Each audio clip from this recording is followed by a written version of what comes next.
everyone, it's me Uncle John. Today I am going to read S5 5085 Mystery of the Maya by R.A. Montgomery.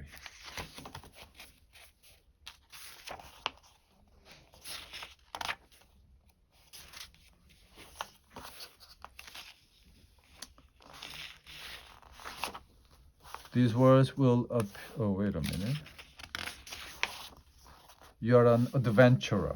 Your job is to travel around the world. Sometimes you explore new places. Sometimes you search for lost things. Often you write about your adventures for newspapers and blogs. It's exciting work, but it can be dangerous. 3 days ago, your friend Amanda disappeared while walking in Mexico. She was writing about old Mayan temples for an American TV show. Her brother Tom called to tell you the news. Amanda was following a hot story, Tom said. She went into a pyramid and disappeared. No one had seen her since that day. Then who called you? You ask. Amanda's guide, Manuel. Tom said he is worried about her. Before she went to Mexico, Amanda said to call you if there was a problem. Can you help?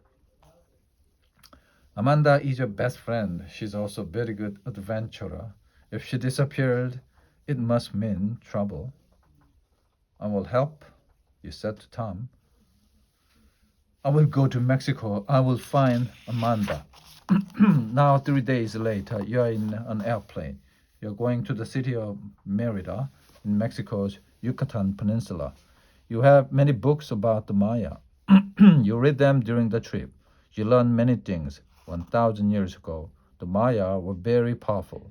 They had great cities all over the Yucatan Peninsula, like Chichen Itza and Uxmal. They were very advanced. They had writing, a calendar, and very advanced science. They built many huge stone pyramids, which you can still see today. But then mysteriously, the great cities became empty.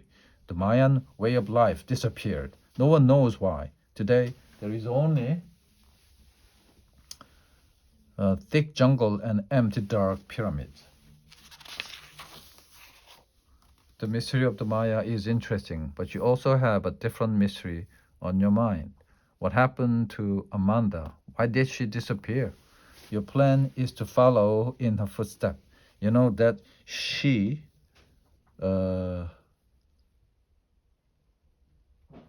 went to Merida first, so that's where you will start. Amanda's guide, Manuel, will meet you at the airport. Manuel is a well-known guide to the Mayan areas. Tom told you before you left. And he knows people at Merida University. Maybe the Mayan experts there can help you. However, when you searched for more information about Manuel on the internet, you found some strange thing. Manuel comes from a long line of Mayan priests. He also believes that he's a Mayan priest himself. You know, the Mayan priests were very powerful. The place was between the people and the gods. The great Mayan gods, like Feather, the snake, and jaguar, often spoke through the priest. The priest often decide between life and death for the Maya. It'll be interesting to meet this Manuel, you think. A few hours later, you land at Merida. As you wait for your bags, a man with long black hair walks up to you. Hello, my name is Manuel, he says. Welcome to Mexico. I'm your guide. He shakes your hand and smiles. Manuel's skin shines like bronze. He has a large nose and a long forehead, like the pictures in your books. You can't believe that Manuel comes from the Maya. I try to help Amanda, Manuel says, taking a heaviest bag. Unfortunately, she did not always listen to me. Maybe together we can find her. I hope so. Where do we start, you ask? How about at the university? I have a friend there, Dr. Lopez, who may be able to help. She's an expert on the Maya, or if you want, we can go straight to the pyramids at Uxmal. That's where Amanda disappeared. Good choice, he says with a smile. You will like Dr. Lopez. Come with me. You take a taxi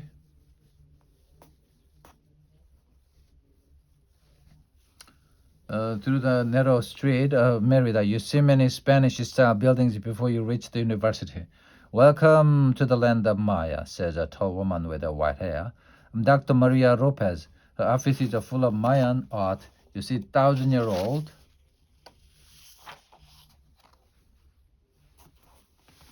Woman with white hair. I'm Dr. Maria Lopez. Her face is full of Mayan art. You see, 1,000-year-old pots and the small stone statues. There are stone snakes, monkeys, jaguars, and other animals that you don't know. They are beautiful. The people who made these were very skilled. You are here about your friend, Amanda, aren't you? Dr. Lopez asks with a smile. Yes, yes, I am. Can you help? Maybe Dr. Lopez replies. You see, she came here and asked many questions about the Maya she wanted to learn. So I offered her a way, a dangerous way. What was it, you ask? Becoming worried. Time travel.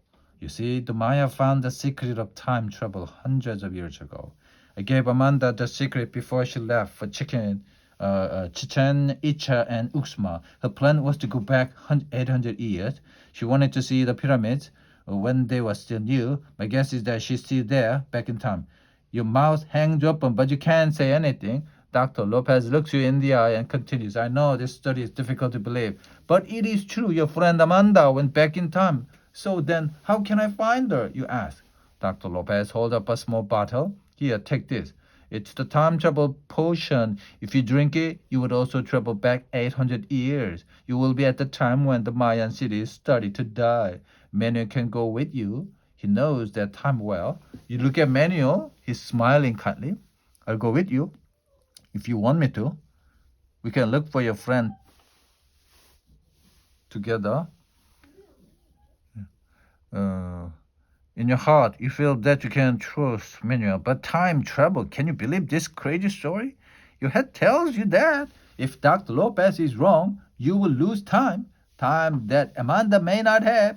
What's your choice? If you follow your heart and try to travel back in time, turn to page 8. Okay, I'm gonna travel back in time, page 8. All right, here we go.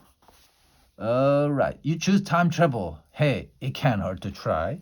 For you and Manuel, take a bus to Uxmal. When you get there, you find a quiet place near the largest pyramid. It is called the Temple of the Magician. You take out Dr. Lopez's bottle. Time travel potion is thick and slimy. You close your eyes and drink, and it works. Ooh, ooh.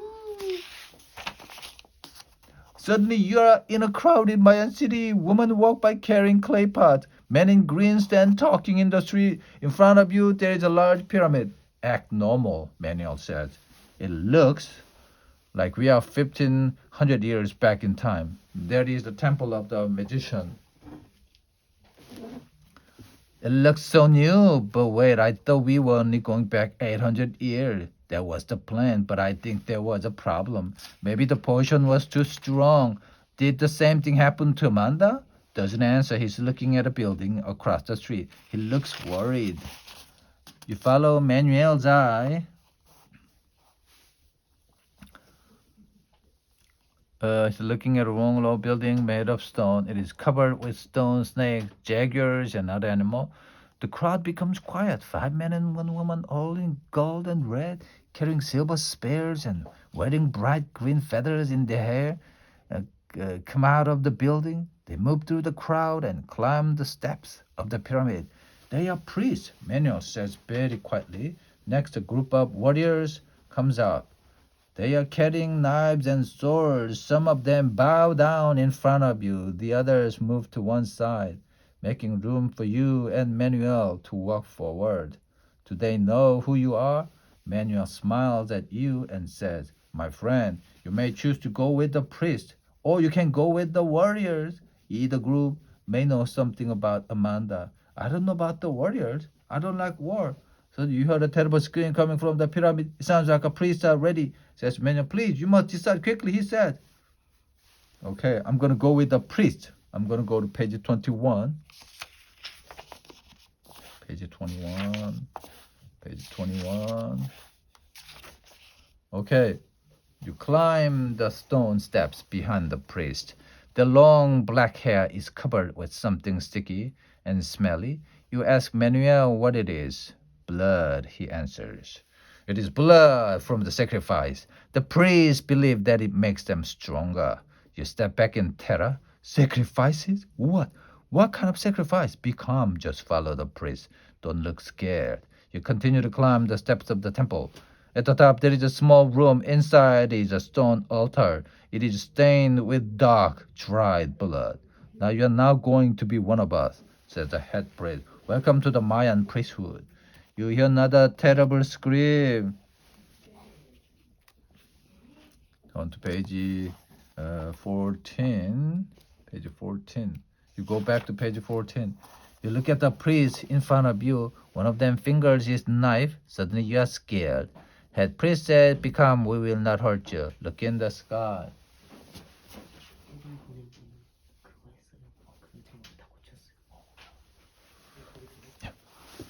The star is the morning star, but it is also the evening star. The stars will guide you. Stay with us and learn our secret. Stay with us and learn the power of the stars. To learn the secrets of the Maya. It sounds very exciting, but can you trust these priests? Suddenly 3 of them move forward and hold your arms. They push you toward the blood-stained altar. One of them says, "First you must offer a sacrifice, the feathered snake. Here is the knife. You will cut out the heart of the sacrifice and hold it up to the sky." You are terrified. What is the sacrifice? Is it an animal or a human? Maybe it's a slave taken in war. What happens if you refuse? Okay, bye-bye. Page 37. I go to page 37. "Yes, I will offer the sacrifice," you say. "Good," said the priest. "We do not have enough water, so today we sacrifice to the rain god. Our corn dies in the sun. Our people are sick. Our warriors are too weak to fight. We need rain to live." "Here," says the head priest. "Take the knife. Do it. Offer the sacrifice." He points to the altar. A warrior holding a chicken stands behind it. Beside him, 2 other warriors hold a terrified slave. What do you do? Page 49.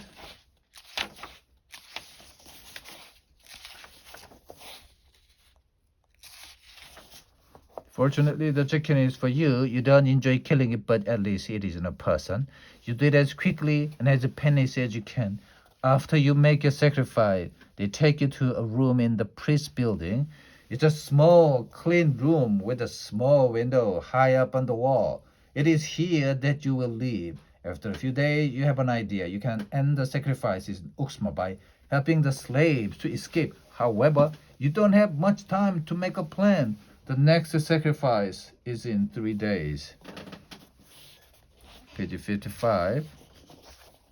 "Escape from the temple is a problem. The priests are always watching and listening, but the warrior slaves from other cities know that this is their only chance.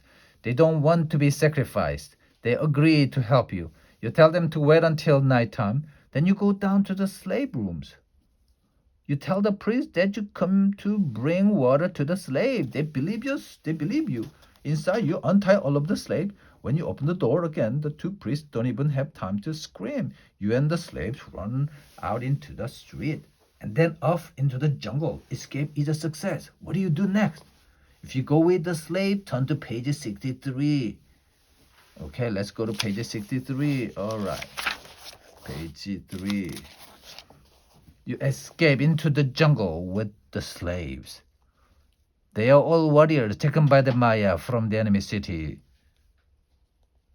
Most of these warrior slaves don't have a home or families anymore.